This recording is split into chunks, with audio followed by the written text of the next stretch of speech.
It is roughly 20,000 years ago, near the coldest part of the last ice age.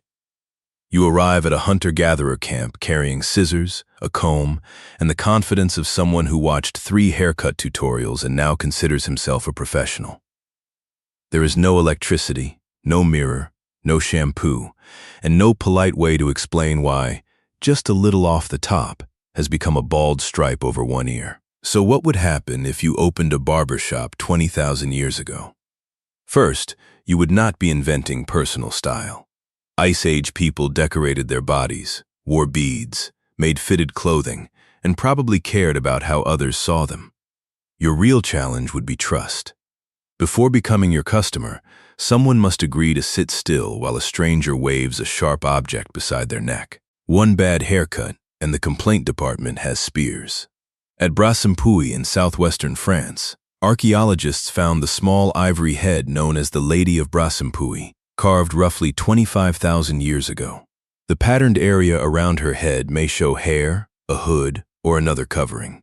We cannot be certain, but it tells us that the human head was worth showing in detail. People may have shortened, tied, braided, or covered their hair for comfort, warmth, identity, or preference.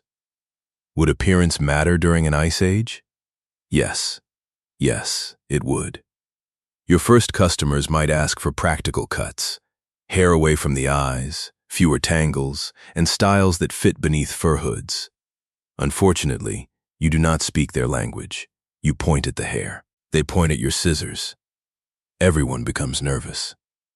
Then comes the second problem, cutting the wrong style. At Sunghir, in present-day Russia, burials dating to roughly 24,000 years ago contained thousands of ivory beads, red ochre, pendants, and decorated caps. Appearance clearly carried social meaning. A hairstyle, head covering, or ornament could have helped show age, family, status, or group identity. So imagine giving one hunter a style associated with another group. You think you created a fashionable look. The tribe thinks you dressed him like their annoying neighbors across the river. Congratulations. Your first rebrand has started a diplomatic incident. There is no price board, either. Nobody has coins. Payment might come as meat, hides, beads, stone, shelter, or a promise to help later. That sounds charming until someone pays for a full haircut with half a suspicious-looking fish. Your third problem is equipment. At Xiaogushan in northeastern China, bone needles dating to about 30,000 to 23,000 years ago show that people made fine, specialized tools and fitted clothing. These were skilled craftspeople, not helpless cavemen waiting for modern people to explain sharp objects. Your scissors would impress them. For about a week. Then they would dull, bend, or break. No replacement parts. No delivery truck. Stone flakes could cut hair, and bone or wood could help with combing and tying. But close shaving would be risky. One dirty cut could become infected, and your salon has no running water, disinfectant, antibiotics, or tiny blue jar pretending everything is sterile. Your safest services would be trimming, braiding, tying, untangling, and removing badly matted sections. Less glamorous, much safer. Nobody wants the surprise infection package. And then comes the crisis. A high-status customer demands a bold new haircut. You give him one. Everyone copies it. For 2 days, you are a genius. On the third day, an elder announces that the style belongs to a rival group. Suddenly, half the camp looks politically suspicious, and you are hiding behind a mammoth hide while your assistant removes the sign. Modern fun fact: humans used cutting edges for millions of years.